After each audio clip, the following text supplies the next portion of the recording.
What exactly can Europeans do to become less dependent on US protection? And what's going to happen to allied support for Ukraine? These are topics that are high up on the agenda amongst allies here in Europe in the first week of Donald Trump's second term as US president. And Germany's Defense Minister Boris Pistorius has travelled to Lithuania for talks and is also going to travel to Poland and to France. Thanks very much for joining us. Pleasure.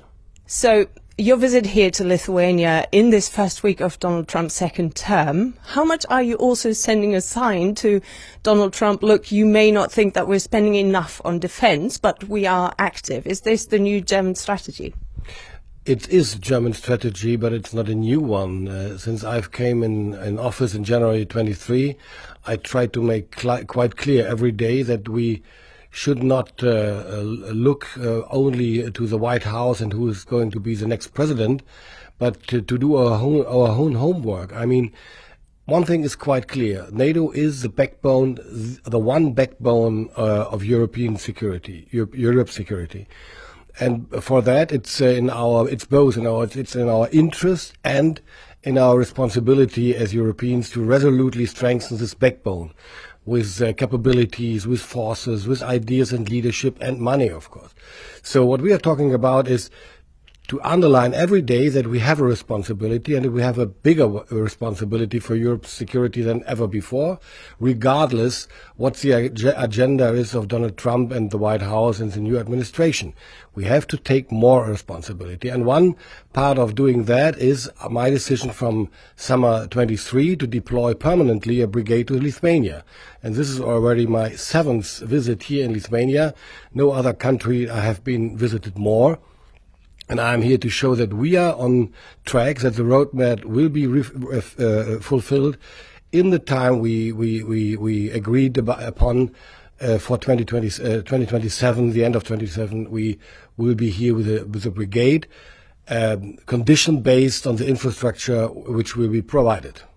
So some 5,000 troops will be here in Lithuania. Have you had a chance to tell your counterparts in the US, in Washington, about these plans, or are you having to build up new contacts from scratch now? I was in a very close contact with Lloyd Austin during all the time, but I haven't met yet the new one because he is not yet confirmed. I reached out for a visit in the first week of February, but we see whether it will fit or not for him, and then I will try, of course, to explain once more what we are doing, and that 2/3 of NATO partners in Europe, of all NATO partners, reached the 2% pledge, that we initiated initiatives to close capability gaps, for example, by initiatives like ESSI or ELSA. I initiated last year in November the Group of 5 meeting, which is quite new because we wanted to stick together, the 5 of us, with the highest spendings for defense. So that's the defense ministers of Italy, France, Poland and the UK, so not just a European Union project. No, it's really a project of the biggest European NATO members, NATO allies in Europe, not in the European Union. And we have already had 3 meetings. The 4th is to come in 2 weeks. And we have a quite clear agenda. We are talking in the first place about how we can improve our support for Ukraine. For example, by improving more joint venture with the Ukrainian industry, to give the Ukrainian government the possibility to invest more in their own industry and to use the free capacities of the industry, the defense industry, by spending the money we give them and by implementing more joint ventures, for example, when it comes to drones or AI or armored vehicles or ammunition. And the second point of our agenda in the Group of 5 is to show our willingness and our capability to enforce our responsibility and our leadership in Europe as the 5 biggest nations, to take over more responsibility and to show quite clear we know and we have been knowing all the time. I've talked about that already in summer 23 when I was in India, that we need to take more responsibility in Europe because any new American administration will shift its focus more to the Indo-Pacific because they have to take the responsibility there, and they will try to do everything to stabilize the region over there, because this is in our interest as well. But we can't expect the Americans to do more in the Indo-Pacific for the sake of our all prosperity and security, and at the same time to do the same like that they used to do in the past in Europe. So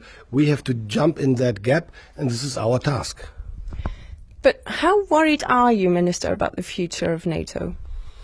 I'm not really worried about the future of NATO, because I know from all my talks I had in the United States or on the Munich Security Conference that the majority of the Americans know quite well what they do have in the tradition of Euro-Transatlantic partnership. They know that we are sitting on the same page, that we have the same interests in very, very many fields, and that it is our responsibility to make possible that NATO and the Euro-Transatlantic partnership can altogether can turn on another page of our history, of our joint history. This is what we have to achieve now. Do you think US troops would secure a truce in Ukraine if Donald Trump actually managed to fulfill his promise and bring parties to the negotiating table? Or would Germany take on a leadership role and send soldiers to secure that truce? In the first place, we have to talk about a ceasefire and then a sustainable peace for Ukraine. And this means Ukraine needs security guarantees by all the other countries. Otherwise, it would take only a couple of years maybe until Russia attacks again. So this is the issue we have to face in the months and years to come. And to be honest, I am not so fond of the idea to discuss publicly on the marketplaces or in the media what is our strategy for any negotiations on the path to a peace ceasefire or even beyond. This is nothing we should discuss publicly, because otherwise I could send an email to Vladimir Putin to tell him what we are planning. There's not much time for your government left. Elections in Germany are on the 23rd of February. So we're talking about sending potentially another military aid package to Ukraine worth 3 billion euros. Is Ukraine going to get that money? I hope so. This is also something where some people are criticizing that support for Ukraine has become a political football, essentially, in the election campaign. President Zelensky made remarks in Davos just this week. Is it okay to politicize this issue? I think it is not a football in the game of election in Germany. It's a discussion about how to finance that package. I constructed the package together with my ministry, but it's not on me to make proposals how to finance it. And I think, by the way, the suggested proposal of the Chancellor is the best way to finance it, because it's the most transparent way and the most just way. Because we explain with that way that we finance that package by taking new credits. Instead of taking money out of other parts of the budget, for example, for social things, social politics. And this is quite, I think, honest to do so, and not to leave the people uncertain about how is that being financed in 3 or 4 months when the election campaign is over.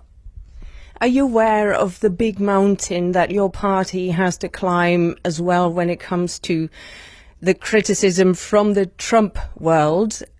If you remember the scene where the then Foreign Minister Heiko Maas from your party, the Social Democrats, was filmed sniggering at Donald Trump, making the comments about Germany being too dependent on Russian gas. Many people are requesting the Social Democrats now to give an apology to Donald Trump's camp. Does your party owe an apology to Trump?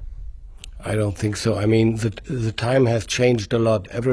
Almost everybody in Europe and beyond woke up in a new world with the 24th of February. I prefer not to look always into the rear mirror instead of looking forward. I mean, we have tons of problems and challenges to solve. We should focus on that and not on what anybody told a couple of years ago. President Zelensky also in Davos said that Europe has to do a lot more now to keep the US interested. You hinted at that at the beginning of our interview. What exactly does Europe need to do to keep the US interested? Because there simply is no ocean that's separating Europe from Russia. Well, you see, Europe is a continent with the European Union has 450 million inhabitants. It's one of the strongest and most important markets in the world still. We have had a partnership with the US for decades. And in Germany, in Europe, everybody wants to proceed with that because we have made a lot of very good experience. And I think on the other side, in the United States, they do know it's the same for them. And for example, if we try to get a balance in the trade balance, and we find a solution for more cooperating in defense industry issues, in showing in an authentic way that we take more responsibility, regardless the agenda of Donald Trump and the White House, then I think we have a good chance to stay together, to remain a real reliable partnership, and this is what we need ever more. Boris Pistorius, thank you so much. Thank you.